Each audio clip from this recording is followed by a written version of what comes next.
Good afternoon. My name is Cheri, Coryea, and I am the Digital Access for All Initiative Manager with the Patterson Foundation. And we are thrilled to have you here. We have an action-packed 1 hour with some very, very important folks to talk about digital access. Before we move too far in, though, we have a few ground rules, but we also want to introduce our co-host today, the Campaign for Grade Level Reading. We'd like to hear from Sarah Torian. Sarah, take it away. Thank you, Cheri. I'm Sarah Torian, a senior consultant with the Campaign for Grade Level Reading, and we are delighted to partner with the Patterson Foundation on today's Funder to Funder workshop as we continue to explore the incredibly important issue of digital equity. Back in May of 2020, the campaign launched its Learning Loss Recovery Challenge webinar series, which is designed to explore strategies for slowing, stopping, reversing pandemic precipitated learning loss, with a session that was focused on how the urgent need to close the digital divide, given the fact that schools across the country at that point had transitioned to virtual learning. We've continued to explore the topic of digital equity, hosting 11 webinars over the past 2.5 years, with our friends at the Patterson Foundation joining us for several of those conversations to share not only what they were doing to promote digital access, but also what they were learning through the process. And so we're delighted to join them in co-hosting and co-sponsoring today's workshop as we hear about the new report that they're releasing about philanthropic opportunities to advance digital access, hearing from some of the leaders in the field who are doing that work. Thank you so much, Cheri. Back to you. Thank you, Sarah. Thanks for joining in and co-hosting. Again, we're here today. The Patterson Foundation has launched a National Philanthropy Scan, and we're here in the first of 8 series called Discovering Pathways to Astonishing Success and Connectivity. Let me just go over a few ground rules real quick now that we've started to see people joining us and most are coming in. Please introduce yourself in the chat box. Name, organization, your role. We'd love to see that. Also rename yourself if necessary to identify that in your visual on screen.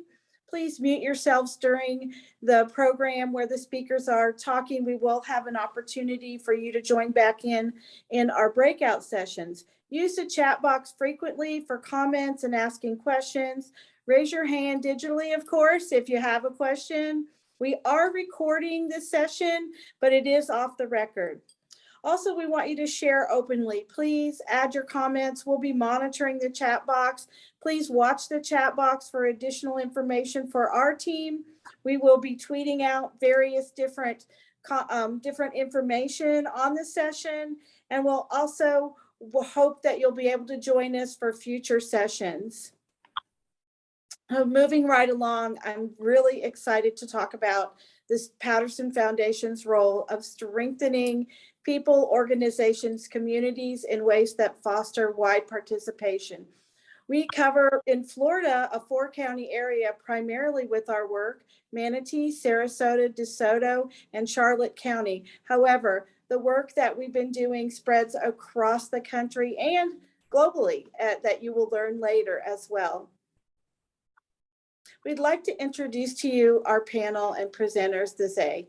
And the next slide will allow me to do so. So first, I'd like to introduce and provide you with background for these individuals because this is important to the topic area. So first, we'd like to welcome Chris Warman, the co-founder of Connect Humanity. He spent more than 20 years working at the intersection of philanthropy, technology, and community organizing.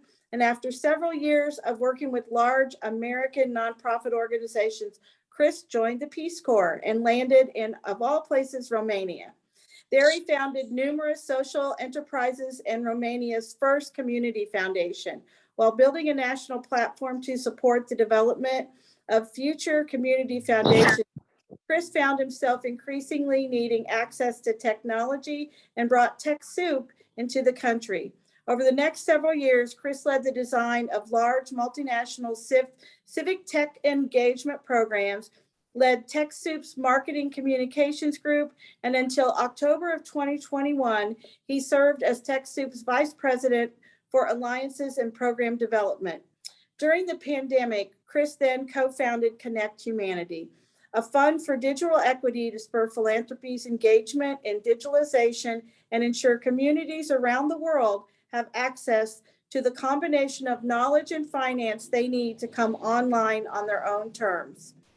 Chris also consults in large foundations, teaches master's level programming at the University of Vienna School of Economics, but I think his favorite thing is he is a proud father. Next, we have Dr. Janine Abrams Mclean, president at Fair Count, a nonprofit, nonpartisan organization founded by Stacey Abrams. Fair Count ensures every person in Georgia and nationwide is seen, heard, and counted fairly and accurately for the census, building pathways to continued civic participation, including voter education and redistricting. A highly skilled researcher for over 15 years, Janine designed, managed, and implemented population-based studies and projects. At the Centers for Disease Control and Prevention, she applied for her expertise in computational biology and population researching advanced public health initiatives. She's an extensive background in project management experience, as well as working in community organizing. In addition to the work that she has done in public health, she is passionate about creating ways to tackle community-based issues using both strategic planning and innovative ideas. Next, you'll hear from Dr. Nishal Mohan, founder and CEO of MoHuman, a technology-driven nonprofit that helps underserved people access digital services, improving their lives. In 2020, he was recognized by the FCC as a digital opportunity equity recognition for bridging the digital divide for American people during the pandemic. But previously, he directed U.S. Ignite Smart Gigabyte Communities program, managing more than 25 cities to adopt next generation technology for smart and connected cities and regions with sustainable innovation ecosystems and economies. That's a mouthful.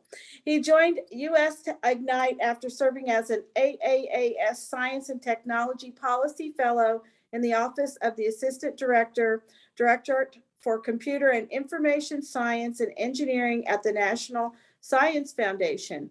He also developed and drove national policy and initiatives across US federal government in big data and data science, smart and connected health, and next generation internet technologies and applications for smarter cities.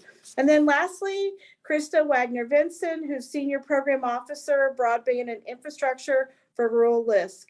She has a background in community, workforce, and economic development. She joined Rural LISC from the NC Broadband Matters, an education and advocacy-based platform she co-founded, promoting fast and reliable broadband for rural and marginalized communities in North Carolina.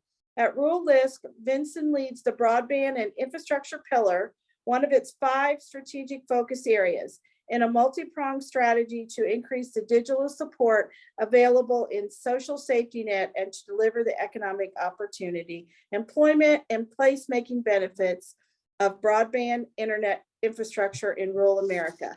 I think you'll all agree with me. We have a great panel. And in so doing, I want to introduce to you our facilitator today, and also the lead in the National Philanthropy Scan Report for the Patterson Foundation's Digital Access for All initiative, Michael Zimmerman. Michael's going to be speaking, facilitating with our panel members in discussion and leading us through this exciting journey. Michael, thank you for all the hard work, and we'd like to turn it over to you. All right. Thank you so much, Cheri. And wow, we are excited to be here. We've been looking forward to this, and we're so glad everyone could join us. Let's first start. The Patterson Foundation, when we embarked on this, it was all about discovering who else cares about digital access and what's possible. And so when we went out to interview 30 plus organizations and funders in the space to learn about what are they doing, what's working, what's possible, what are the challenges, we discovered a lot. And we felt it was important to share the findings, share knowledge, convene, discuss, and learn from each other and share perspectives. And so we're here to do just that. And I'm joined by Nishal Mohan. Dr. Nishal Mohan is the founder and CEO of MoHuman. And Nishal, let's dive in. So Nishal, tell us more about MoHuman's work and ways funders have worked with you to pursue astonishing results in connectivity. Cool. Well, first of all, can you hear me? Yep. Well, thank you guys so much for having me on your inaugural webinar series. It's been a fantastic time working with Cheri and Michael and getting to know them as well. So this is supposed to be interactive as well. So I wanted to just ask a quick question. So as I was preparing for this, I was thinking, what's the surprising part of working to bring digital resilience to communities that need it the most in this country, right? Quick hands up in your camera. How many of you are science fiction fans? Either movies, games, or books, right? We've got quite a number of people. I've been all my life, but not anymore. You know, these dystopian futures of divides like Blade Runner, Cyberpunk 2077, Elysium, Johnny Mnemonic, you name it, and no longer fantasy, but it's getting too close to reality. Today, we see it's a digital data, AI, and technology divide at the root of systemic inequities in wealth, health, education, entertainment, and even clean air. And that's where MoHuman sits, right? We founded this thing to drive the transfer of power and resources to digitally underserved people through access to the internet and digital service for schoolwork, health, government engagement, and so on. We're called MoHuman because it's about the people, more human aspect of technology. I guess if we're thinking about it, you guys are funders. It's Mo Money, Mo Human. Yeah. All right. So our origin story. It's based on working with people before technology to co-design, co-create, and co-own digital infrastructure tools and programs. We work more like a technology startup out of Silicon Valley in the way that we look at sustainability and the way we look at tools, but we create with the people. We pilot these things in US promise zones, which are federally defined as the most economically depressed areas in the country. We iterate with the people and we build in these financial sustainable structures where the communities can actually co-own the programs and tech so that we can get the hell out of the way to use that data and feedback to not only scale across the United States, but to affect local, state, and federal policy. So I'll quickly tell you the four-part strategy to this and how the funders have actually helped us to get to this point. So one is working with the community, people before tech, right? This is so important, working with people and not at people to solve their problems in the way they need. And especially today, we need to see how we can democratize these systems and technologies so that people are a part of it, especially the people who need it the most, in culturally, linguistically relevant ways. So we work in these communities to anchor a network of trust between community-based organizations, bring in researchers, policy folks, and technologists, which we lovingly call MoVisors from our vetted network, to create these solutions with the people. There's a lot of data analysis and everything. Part two is Internet for All, which is the core and digital entry for everyone, right? We need fast, reliable, and affordable internet to the home and to small businesses, especially micro enterprises in these communities, home businesses, and so on. So what we've ended up doing and evolving over the last few years of the pandemic is we're bankrolling and building technology to support internet to homes and businesses. This includes work on subsidies like the American Connectivity Program and affecting the policy to bring those subsidies as temporary band-aids to final solutions for people, and also infrastructure to guarantee affordable high-speed internet that's reliable and balanced with free versus paid. So we call ours MoNet. It's been a testing ground, but you're going to get a lot of Mo's today. Testing ground for cutting edge community wireless tech owned by the people, but also we've turned routers, for example, in your home into a computer for internet as an internet and financial tool using a blockchain methodology to move things around. It's now in phase 1 rollout in San Diego. 3 is tech training. People help people. So operationalizing the training of these digital navigators, as they're called. Nobody in the community know what a digital navigator is, but people who help people. And we don't go at this from an outsider's perspective to bring people in, but it's actually people who already work in the communities. An example is in the Latino communities that we work in, there are people called promotores that are women, usually older women, who go door to door to help other women in health of the family. And we're working with them to help them with workforce development, financial sustainability in terms of income, and training as digital health promoters, so they can, as they go door to door to the unreachable people, right, that nobody can get to, they're bringing internet, ACP, digital skills pathways, devices, and all of these things. We also have a digital equity scholar program, and don't worry, I'm almost coming. I'm coming to the meat of this. We also have tech help tools, right? So we've developed the country's first digital inclusion digital navigator tool to assist these digital navigators and residents to find pathways to their digital needs, whether it's working to Zoom with your grandkid or to be a machine learning specialist with Google. So we have these tools available. We're operationalizing a stack of these things to work with people. So we've taken a different perspective on this, thinking about the future instead of working the way things have been done in digital inclusion in the last 20 years. And that's why I'm so, thankful to our funders, right? So we went to a lot of funders. Some of them continued to fund traditional things without funding new folks and ideas. One is Conrad Preby's foundation. And the interesting thing here was that the staff was so enamored by what we were doing with the people that they convinced the board to give us more money. The Bequest Foundation, they have been really pushing on the internet part of this, the MoNet part of the stack. And their funding has really helped us to pilot this. We were doing it with pennies at a time, but with their help, that really catapulted us to get out of the pilot phase. The Parker Foundation, what they did was they matched Bequest's initial investment in us, even though digital inclusion wasn't something they were ever embraced, but during the pandemic, they saw they had to do this. And then also we had a small spark grant from the Mclean Foundation that helped us to get going on the platforms as well, and the internet.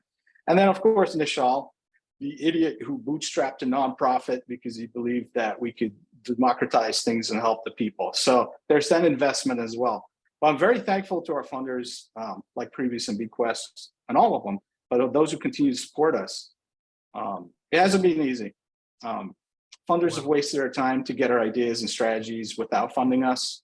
In 2 cases, they funded others to do what we were doing when they didn't have programs like that. And then in turn, they're becoming the experts without the people at the center of it.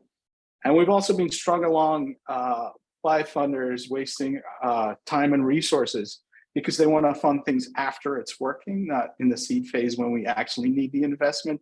Because everything we do has a financial sustainability model. So we accelerate with funders. So I appreciate all the work you guys are all doing, and the work that we do that impact thousands of people right now and more across the US soon wouldn't have been possible without you all. Nishal, and absolutely, and it speaks to the brilliance of how important, well, first how important the work is, how our organizations adapting to changing policies, evolving needs of people, and of course the community at large, right? And the work that you're doing speaks to how you're going after systems change and how you've approached work and systems change. So thank you for that. And in fact, on the heels of that, I want to go to Chris Warman from Connect Humanity. Chris, I gotta say, I'm so curious. Tell us about the journey. Thank you, Dr. Nishal Mohan. Chris, tell us about the journey. Funders want to understand all possibilities for connectivity in order to make the most informed decisions on where to allocate funding for effective results for people, organizations, and communities. Can you share with us the journey to discovering all possibilities for funders and how that plays out in your work with Dr. Janine Abrams Mclean at Faircount and Krista Wagner-Vinson at Rural LISC? In 3 to 5 minutes. Thanks for starting us off with a small question there, Michael. I think much of the answer resonates with a lot of what Nishal was covering. At the risk of sounding contrary, I don't think funders need to understand all the possibilities for connectivity any more than funders who care about hunger need to be agronomists. I do think that funders need to understand the absolute necessity for philanthropy to engage in progress towards digital equity and their role in it. Right now, 0.05% of US grants go to digital equity, 0.05%. You all may be the converted on the call, most of our peers are not. So maybe time to evangelize and bring some others along. I think in particular, things that I would ask funders to understand that we have found particularly important are kind of 5 things. First, achieving digital equity, defined as the sort of state when communities have the access, tools, and skills to fully participate and to the greatest extent on their own terms in digitalization, is critical to our operations, our efficiency, and our ability in philanthropy to work with the nonprofit sector and to the quality of life for those who we ultimately claim to serve. Second, philanthropy does have a very clear role to play in this, much as philanthropy did in affordable housing, access to finance, and green energy. We in philanthropy do not have the money to actually fund the rest of the internet, but we can work on the research, regulation, and blended finance mechanisms that de-risk engagement of capital markets and spur development in currently digitally redlined communities. Third, it's important that people understand this work has been done. We're not inventing things here. This work has largely been financed by philanthropic partnerships. We have proven with philanthropy the potential to connect people anywhere affordably, from the middle of the Amazon to the north of the Arctic Circle. We can connect everybody. It is doable. We have chosen as society to not finish the job. Fourth, everything starts with a good plan. The internet was built. Families were connected 1 street at a time. They were connected because somebody had a plan to do so, combining the technical, business, community needs, and financial assessments that determine what combinations of technology and business models will actually get the job done. There are numerous people and institutions who know how to engage communities in design, what it costs, anywhere from $50,000 to $250,000 if you need a range, and that is within the range of philanthropy. Philanthropy can fund plans. Fifth, last, once communities are connected, philanthropy needs to know that you're both less than half of the way there and most of the way there. Less than half the way there because you still have a lot of work on devices, digital literacy, the kinds of work that Nishal was talking about with digital navigators. The fact that technology is going to change, which will move the goalposts on us. But you're also most of the way there because without connectivity, the other parts can't happen. So we need to do this also because it helps build the muscle to keep engaging. So we have a clear role to play. The work is doable, starts with a plan, doesn't stop with connectivity. You asked about that particular role of philanthropy, past and future. Philanthropy has invested, as I said, in demonstrating what is possible. It's starting to get serious about planning work that needs to be done. We could, future, do a lot more around research and advocacy and strategic litigation. Right now, we're starting at a baseline, as I mentioned, of 0.05%. I can drop a link to the research that we conducted to demonstrate that. Understanding the impact of digitalization on those that we serve, I would argue philanthropy can do a lot more. We, for our part, we've been doing what we can to fill this funding gap through our work with almost 100 communities this year and dozens of funders focused on, as I sort of laid out, some of the research, planning, blending finance to support new networks, devices, and digital literacy. None of which, to answer the last part of your question, could we have done without partners like FairCount and Rural LISC. We can't achieve digital equity until communities do so on their own terms. They must actively engage in planning and designing their digital futures, something that Nishal quite eloquently pointed out. This is as much about people as it is about technology, if not more so. And that is particularly because communities must take ownership of where this takes them and hold parties accountable who will get in their way. That takes a lot of work. It takes organizing, it takes trust building, and that trust comes from long-term relationships. Relationships that sit with organizations like FairCount and Rural LISC, who've been so close to communities for so long. We could not do what we do effectively without them. And I might presume to state, though, feel free to contradict me. We're friends, you can do that. I might presume to state it'd be harder to achieve the kinds of results that y'all want without partners like us who are so focused on the financing mechanisms. Funders need to understand that it does take both of those together. we have to have communities, technical assistance, the technology, and the finance working in concert. But Janine, you know, you've been doing some incredible work in this space, and maybe you could share a bit about how you're working at that intersection of community and digitalization. I will. Thank you, Chris. At Fair Count, we are a nonpartisan nonprofit. We focus on long-term power building and deep dive organizing in communities. We do non-extractive organizing, meaning that we hire people who live and work in the communities that we serve. And when we first started, our main goal was to make sure that everybody was counted in the census. And particularly in Georgia, we realized that at least, based on the FCC data, at least 20% of Georgia households did not have access to the internet. But we also knew that this was going to be the first census, the 2020 census, that was primarily online. So how do we get people connected?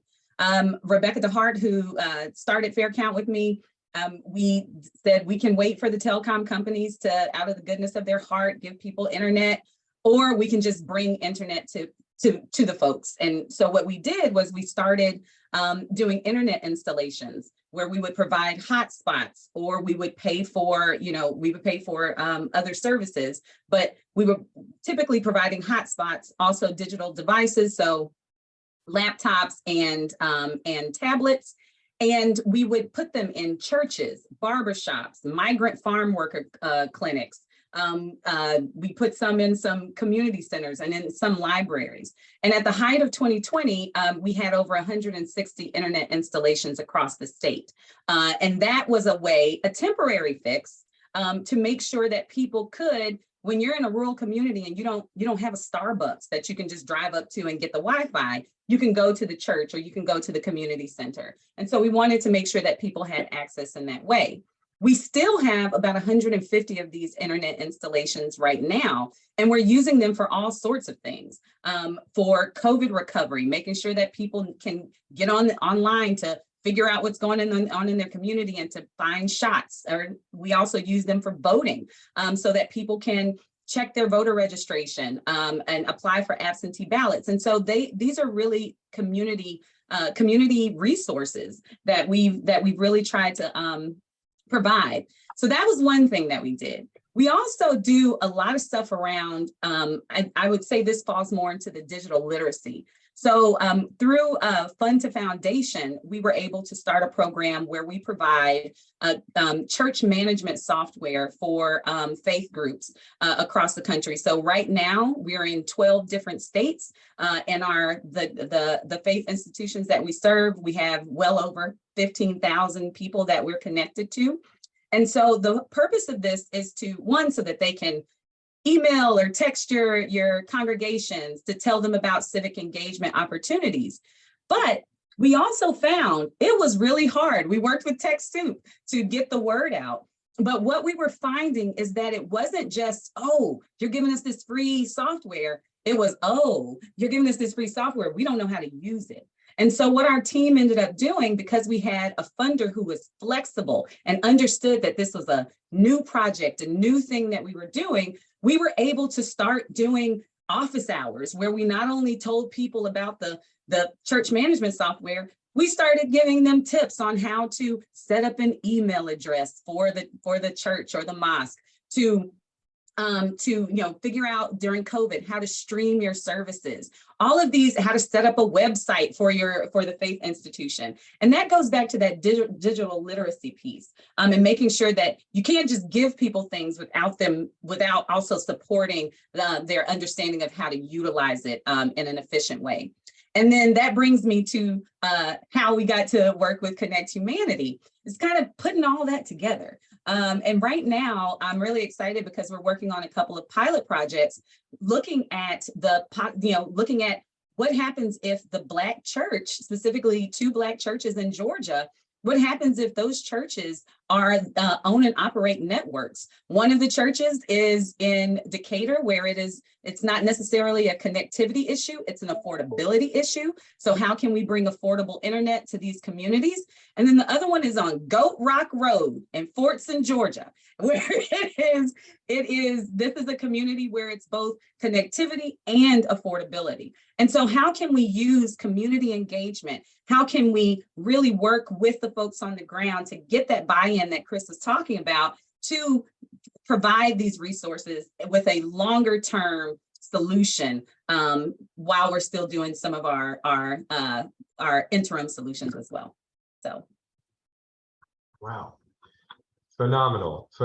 And I'm curious because I realize that I also want to hear about the collaboration between Krista Wagner-Vinson and Connect Humanity. Krista, are you here as well? Yes, I am. Hi, Michael. Hi. Okay. Krista, can you tell us a little more about how the work lives and breathes between the collaboration within Connect Humanity and Rural List? Yeah, well, I would love to share a couple of examples. We, like Janine, are in a pilot phase of work, and it might be helpful to give the audience some of that context of where we are in this like long-term sort of strategic outcome we're all driving at, of universally available, affordable connectivity that benefits community, workforce, and economic development nationwide. Let me say a little bit about LISC, just to give that level set to the audience. LISC is a national intermediary that for over 30 years has worked with and through place-based organizations. And so, as Janine rightfully recognized, while volunteer enthusiasm can be a powerful, kind of motivator to drive community development outcomes, LISC has made at this point 40 grants to organizations in 20 states to host digital navigator programs, very similar to MoHuman strategy, where the emphasis is on a case manager or a coach that can sit side by side with an individual or a family to support their digital engagement. And that means the uptake of technology, but also a conversation about does the individual family have regular access to the internet? Is it affordable? What's that long-term participation with technology look like? And the place-based organizations where LISC has introduced the digital navigator strategy are extending the reach of those organizations and sort of how they do work, similar to TechSoup's approach that Chris talked about, but also think through the long-term sort of post-pandemic relationship to technology. So we are in a transition moment with our digital connector program that's looking at beyond emergency response to how an individual might use technology to move from paper-based job applications to digital, upskilling to a better paying job, and work with, for example, their coach at a financial opportunity center supported by LISC to advance their career development, right? So a key learning in this moment as we're transitioning from pandemic recovery to kind of long-term digital equity is thinking about that adoption utilization that is deeply contextualized, spans the reach of organizations, but also extends the goals of individuals in that direction of community development. And our digital navigator partners have introduced us to communities that want to look further upstream at the availability of broadband infrastructure and take advantage of this profound moment of public resources that really are designed to be deployed by local governments and have local governments and stakeholders outside of the telecommunication industry really in the driver's seat for what type of infrastructure solution would meet that community's long-term economic development goal. And so, our digital navigator program partners have helped introduce to the conversation of what an infrastructure solution that benefits all would look like, because all, are part of the conversation and working with a digital navigator to sort of recognize how they might participate in technology once a broadband solution is available.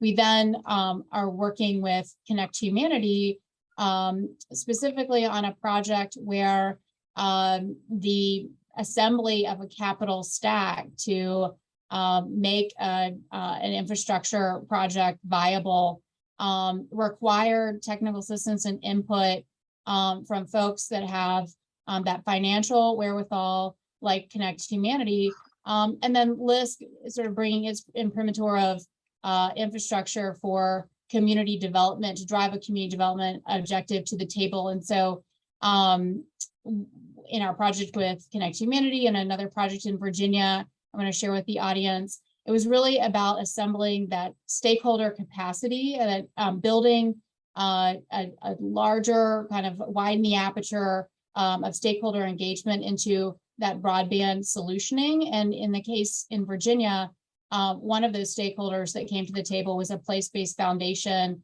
that was able to offer the match required to a local application to the state of Virginia's broadband grant program, and ultimately close the funding gap and provide that match so that the internet service provider that those two local counties had identified could deploy a fiber to the home solution. And, taken together, this was an opportunity to motivate this place-based foundation away from a sort of a transactional Band-Aid offering hotspots during the pandemic to investing actually a quarter of their annual budget in this case to that match to participate in a long-term strategy. And so Rural LISC is looking forward to participating with Connect Humanity in a similar project where the internet service provider has been identified. There is some grant money in the mix, but there's still a need for match capital, coming from the public side or the entity that represents the community required by the state's grant program to figure out how to, kind of basically close this deal and deploy the infrastructure. And I think, what is really powerful, I think that all of us are saying to sum up is when we're widening the lens, we're being more inclusive in who is sort of directing what the purpose that infrastructure, we're defining the purpose that the infrastructure will serve for a broad-based community and economic development. We're going to see more durable, more long-term outcomes. Krista, thank you. And I think it highlights the importance of your work, the importance of what Rural LISC is doing in rural communities, and also, Janine, the importance of the work that you're doing and civic engagement and thinking about, Stacey Abrams, coming in and engaging so many in voting. So thank you, Krista. Thank you, Janine. Thank you, Chris. I want to move us right into a lightning round. When the Patterson Foundation embarked to interview funders across the country, funders had these burning questions. So here we are with funders, and I'd like to throw out some of these burning questions. We're going to just do a minute to answer each one, and then we're going to jump right into breakout rooms. Question number one, why, and this came from funders that are invested at different levels of digital access, or from funders that are not invested yet in digital access, hopefully yet. Why do we need to take digital access seriously right now? Anyone want to jump in? How about Krista? Why do we need to take digital access seriously right now? Well, to use an overused word, is an unprecedented time, right? With the $65 billion just in the Infrastructure Investment and Jobs Act to expand broadband infrastructure nationwide. We wouldn't expect to see that type of mandate, from the Congress to federal agencies like NTIA anytime in the near future. So, in an all-hands way, public and private resources braiding together, we can take advantage of this moment. That's why now is important. Okay. Anyone have anything to add there? I'd like to add something, Michael. So, it's great that we have all of this funding, 40-something billion in federal funding. This has changed it. It is historical, right? It's not going to happen again. However, there are new problems that arise with this. We spent a lot of time working on the federal side to get the words and everything with partners across the U.S. to push these, the things in the bill, even the words. So, but right now, for 40-something billion of it, if you're a small community-based internet service provider, like you've heard from all of us today, you need to match funds. So if it's $100 million amount that you're asking for, where are we going to get $75 million or 50 million to match that? So there are groups coming together right now to try to figure this out. And I think there's some philanthropic groups as well that are thinking about this. How do we pool these resources to support the communities? Because the corporate big ISPs who have had a major part in creating this digital divide are all going to get the money because they've been influencing the regulations from the inside. So while we would get scraps, it's nice, but they're going to get everything if we can't do things like this. So it's a good opportunity as well for new ways of doing thinking. Yeah. Burning question number, thank you. And burning question number 2, how do we make sure the benefit goes directly to the people? How do we make sure the benefit goes directly to the people when it comes to digital access, equity, and inclusion? Well, I don't want to hog the mic here, but I mean, this idea of working with and through and one-to-one is something that we're now seeing kind of retroactively applied to some of these federal funding streams. For example, the FCC is expected to release a NOFO that will allow for the creation of a community outreach engagement model that will support the uptake of the ACP, the Affordable Connectivity Program, that's worth $14 billion in the infrastructure bill, that's allowing for a more affordable participation in internet service provision from large national incumbent providers and small ISPs. That is, if they can kind of overcome the cost barrier of onboarding a new program like ACP, given the size of their organizations. And so, optimistically, what I think we're recognizing is that, working very deeply on the ground in a place-based fashion that connects, in a trust driven way to community need results in more durable outcomes. Great. Okay, we are going to go right into breakout rooms. So please, everyone, turn on your cameras. Please go ahead and join the breakout room, and we will be broadcasting the questions, and then we'll give you a little 5-minute come on back. So go ahead and join your room. Welcome back. So I know there was probably more that everyone wanted to say and not enough time to say it, and that is the point, because we want to convene again and continue having these conversations. I would like to invite one group right now, if someone wants to just raise their hand and jump in to share what was discussed, what was learned, what did the conversation start with? Just to Michael, I pressed Xavier Richardson to do our breakout, so maybe he'll start. He's being so kind. Xavier Richardson, Miami Connected. Yes, please. Oh, you're muted. Let's get you unmuted. Okay, can you hear me now? Yes. Okay, good afternoon, everyone. Such a pleasure to see all of you. So just shared a little bit about the work that we're doing with the Miami Connected program, which is one of many initiatives in our collective impact group here at the Miami Foundation. And, like many of our organizations and the work we're doing, our aim is to bridge the digital divide here in South Florida, recognizing that 1 in 5 students don't have access to the internet here in South Florida. So, taking that into account and also changes that were rolled out with the federal government, with ACP being launched January 1, our entire initiative pivoted to incorporate that into the fabric of our programming, eventually launching a grant.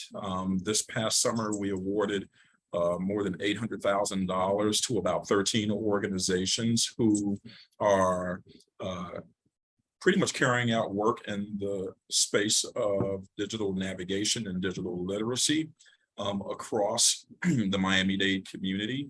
And us continuing to support them along the way. And also to facilitate this work of digital equity, we have a team of digital navigators who, in tandem with our internet service providers work closely with families to address any needs that they may have related to connectivity. But again, I think what's really unique about the way we've structured our team is that considering that there are also other insecurities that families experience, whether food or the need to pay bills or utilities, our team is equipped to address all of those needs as well. And, you know, and speaking briefly about the formation of a digital navigation team, us realizing that because our community is so diverse, that our team needs to reflect the diversity that we are encountering on a day-to-day basis. We have Haitian Creole speakers on our team. We have Spanish speakers on our team. We have Portuguese speakers on our team alongside the core English-speaking team members. And the feedback that we've gotten from families is that they value that diversity because, you know, from a customer service standpoint, and again, I think we should be keeping that at the forefront of our mind, that there is a level of customer service that we're providing families. You know, the families value that connection. They value having someone who, like them, they can relate to, right? So that's, you know, that's pretty much what we shared in the group. And, you know, to date, you know, some of the feedback that we've gotten from families in terms of how this, you know, digital access to not only digital, you know, to internet access and a navigation resource, how it's positioned them. We've received feedback from families saying that, you know, their students, you know, have been positioned to access greater educational opportunities. Some parents even sharing with us that they've applied for and secured jobs and have also started online businesses. So not only educational opportunities for households, but economic ones as well. Thank you, Xavier. Yeah, and I just want to raise up something you mentioned about the team being equipped to be able to speak the language of our local populations and address those needs and connect and ensure that the work can happen. And it's so important. So again, thank you, Xavier Richardson from Miami Connected. Wow, it is 1:27 p.m. How did that happen? We want to do some Q&A. I want if someone has just another question, one question that they'd like to ask of our panelists before we close out, please ask. Of course, there'll be time after, but does anyone have a question they'd like to ask of our panelists? Nick Savage, did you just raise your hand? No? Yes? Did I put you on the spot? Sorry, Nick. Michael. With the panelists, as I guess the overarching question, which I guess is the big pink elephant in the room, since it was 20 years of digital inclusion before, and now you have the pandemic. What do you see as the best recommended approach to receive funding of value that leads to solving problems that lead to opportunities as we move to the endemic? And how would you look at the programs that show the most value to receive funding? Great question. Who on our panel? I can start. I think it's really important to, in this era that we're in right now, I think it's important to be creative, but creativity requires, I know Dr. Mon was saying earlier, like people want things that are done. Sometimes you just gotta like throw stuff at the wall and see what sticks.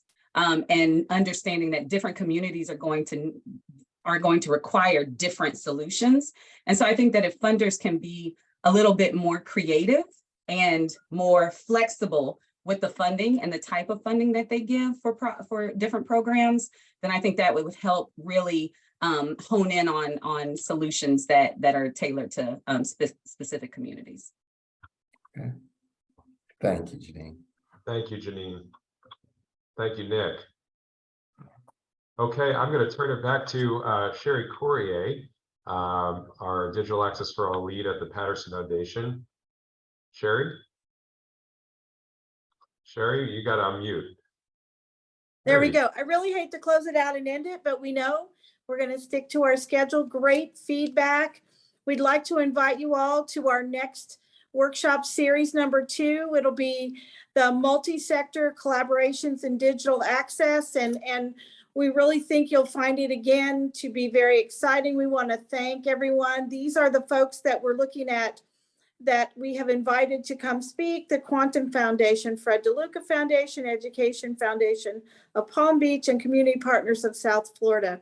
There's a quick QR code there to access the registration, but also we'll send that out so that everyone will have opportunity to get it. So I'd like to take this opportunity to thank everyone for joining us and for being on the particular program today, especially our presenters, the lightning round quick questions that we had to go through. But we also want to thank the Campaign for Grade Level Reading and Sarah for being here to help us broadcast this out to a wider funder-to-funder network. And please join us at our next series. And thanks all. And just one last thing, thank you to everyone who's worried about all of us Floridians and the fact that Hurricane Ian was not very nice to especially our South Florida partners, many of whom are people that we work with every day. And we want you to know that all the hard work in trying to help them recover is underway. So thank you again. We'll see you at our next session.